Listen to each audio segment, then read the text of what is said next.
Yori masih tidak tahu kemana perginya Kang Chol. Kini Yonggap juga sudah bersiap untuk pergi ke istana. Yonggum juga terlihat sangat senang karena akhirnya putranya kembali dalam perjalanan. Yori semakin yakin bahwa saat ini yang bersamanya adalah Yonggap. Kini dia juga berterima kasih kepada Yori karena telah menjaga ibu dan juga tubuhnya.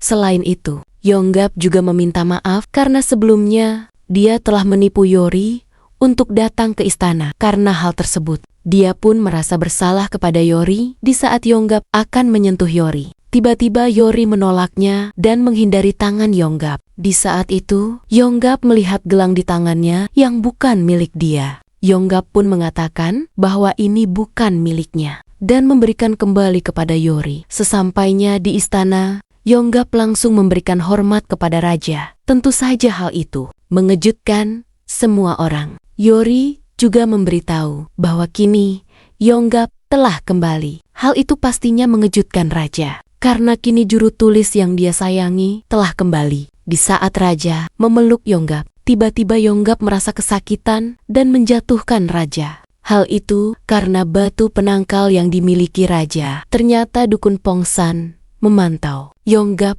dari kejauhan. Yori pun memberikan penjelasan bahwa sebenarnya garis hidup Yonggap sudah putus, sehingga dia kini menjadi roh yang memasuki tubuhnya. Oleh sebab itu, Yonggap tidak bisa menyentuh batu penangkal. Raja pun kini menunjukkan kepada Yonggap tentang rencananya untuk mereformasi andang-endang perbudakan. Tentu saja, hal itu membuat Yonggap sangat senang. Tetapi tiba-tiba, raja teringat dengan Kangkul. Hal itu membuat Yonggap cemburu. Di saat Yonggap akan kembali bertugas, tiba-tiba telinganya sangat sakit. Hal itu terjadi terus-menerus hingga dia pulang ke rumah. Tiba-tiba dukun Pongsan pun langsung menemuinya dan menawarkan bantuan. Namun Yonggap tahu bahwa Pongsan adalah kaki tangan dari roh 8 kaki. Selain itu, Pongsan juga memberitahu bahwa Yonggap tidak bisa terus tinggal di tubuhnya.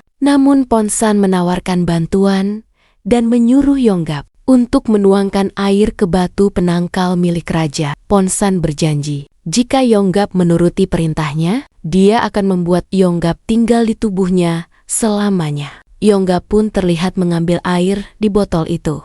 Tetapi akhirnya, Yonggap memecahkan air tersebut. Dia pun tidak sudi untuk menyakiti raja. Di sisi lain, Yori bertanya kepada Biksu Gasop tentang hilangnya Kangkul. Dia takut jika Kangkul menghilang seperti Bibi. Sementara itu, Yonggyeom sangat senang karena akhirnya putranya bisa kembali. Dia pun terus menjaga Yonggap hingga tertidur. Yori pun melakukan ritual untuk memanggil Kangkul. Dia sangat kesal karena Kangkul menghilang diam-diam tanpa berpamitan kepadanya. Di sisi lain, Yonggap yang sedang tertidur tiba-tiba terbangun dan Kangkul pun akhirnya kembali. Namun, dalam tubuh Yonggap terdapat jiwa Kangkul yang keduanya saling berebut. Kangkul ingin menemui Yori, tetapi Yonggap melarangnya.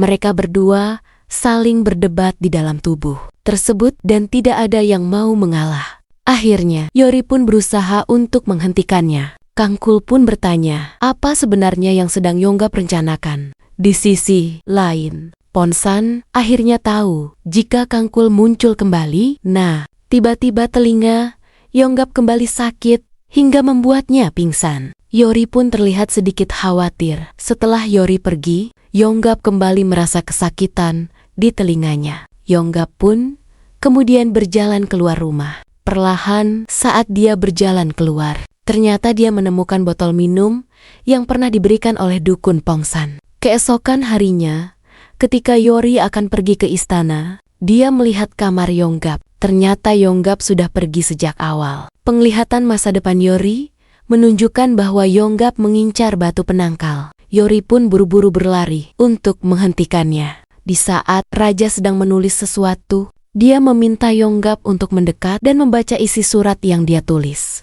Karena merasa kesulitan saat menulis kembali, raja pun mengeluarkan batu penangkalnya. Yonggap mengincar batu tersebut. Yori pun buru-buru untuk menghentikan Yonggap. Tetapi Yonggap akhirnya mengeluarkan botol minum yang dia bawa. Tetapi tiba-tiba botol itu dia pecahkan, dan Yonggap akhirnya terjatuh. Ternyata Yonggap keluar dari tubuhnya, dan Kangcul kembali ke tubuh Yonggap. Raja pun sangat kaget melihat apa yang sedang terjadi. Ternyata botol minum itu berisi cairan anggur. Yonggap yang merasa bersalah akhirnya berusaha kabur. Saat itu Yori melihatnya dan Kangcul berusaha untuk mengejar dia. Setelah itu, Yonggap pun meminta Yori untuk tidak mendekat. Dia mengatakan bahwa telah berpikir jahat untuk menjadi roh yang pendendam. Karena Yonggap tidak ingin menyakiti raja, dia pun meminta Yori untuk mendoakannya dan mengirim dia ke akhirat. Tentu saja,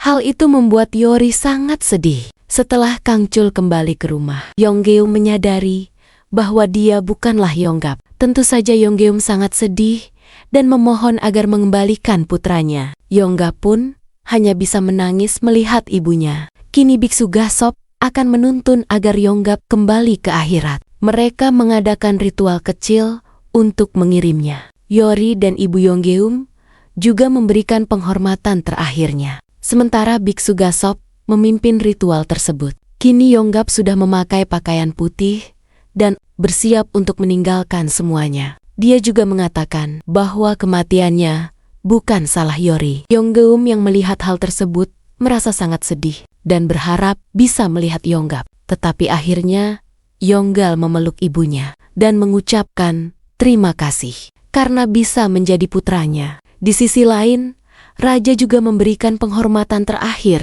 kepada Yonggap. Dia juga merasa sangat sedih karena akhirnya raja benar-benar kehilangan juru tulis kesayangannya. Tiba waktunya Yonggap untuk pergi. Kangcul bertanya, kenapa Yonggap tidak mengungkapkan perasaannya kepada Yori. Namun Yonggap tahu bahwa orang yang dicintai Yori adalah Kangcul. Yonggap juga berpesan agar Kangcul menjaga Yori serta ibunya. Di sisi lain, Pongsan menemui Menteri Ang dan meminta dia untuk menuangkan anggur ke batu penangkal milik raja. Menteri Ang takut, tetapi dia tidak bisa kehilangan jabatan untuk naik pangkat menjadi Perdana Menteri. Di saat Pongsan akan pulang, dia berpapasan dengan Jung Sason. Karena dia adalah ahli pedang, Pongsan akan memanfaatkannya. Keesokan harinya, Pangeran Yiguang terlihat bermain bola bersama dengan ayahnya,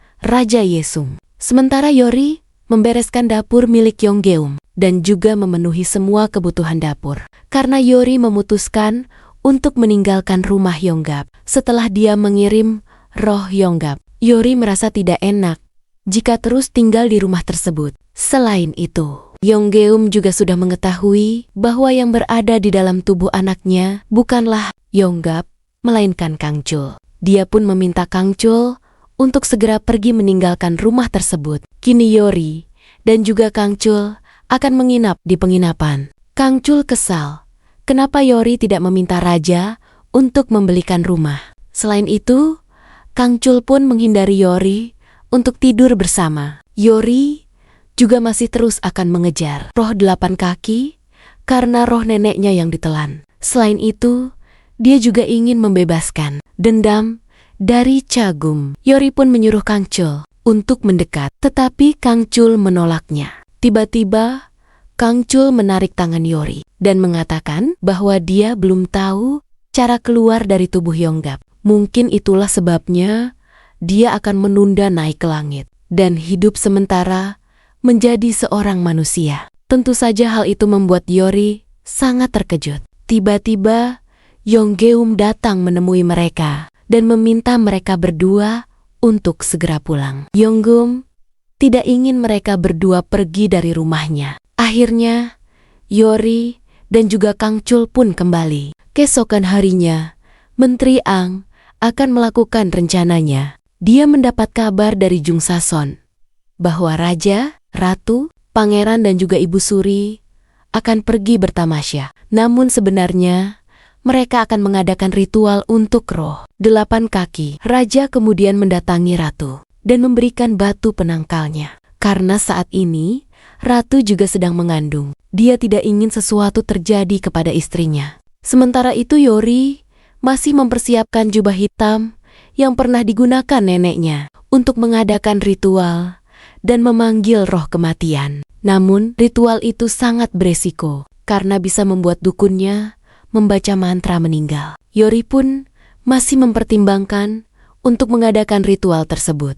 Di sisi lain, Inseon akhirnya menemui Kang Chul dan memberikan bunga caragana. Karena kali ini, bunga tersebut sudah mekar. Kang Chul pun langsung memetik bunga tersebut dan pergi meninggalkan Inseon tanpa mengatakan sepatah kata pun. Kang Chul kemudian mencampur bunga itu dengan air dan juga meminumnya. Hal itu bisa membantu dia melawan roh 8 kaki. Kini ritual untuk memanggil roh 8 kaki pun akhirnya dilaksanakan. Semua orang sedang menunggu karena raja bersiap memohon ampun kepada Chun Gum Hui. Yori pun memulai aksinya dan mulai membacakan mantra agar roh 8 kaki segera datang. Tiba-tiba Yori merasakan ada sesuatu yang aneh. Tiba-tiba Jung Sason terlihat dirasuki roh 8 kaki. Dia pun berusaha menyerang Yori, tetapi Kang Chul berhasil untuk mencegahnya. Semua orang ketakutan, tetapi Jung Sason buru-buru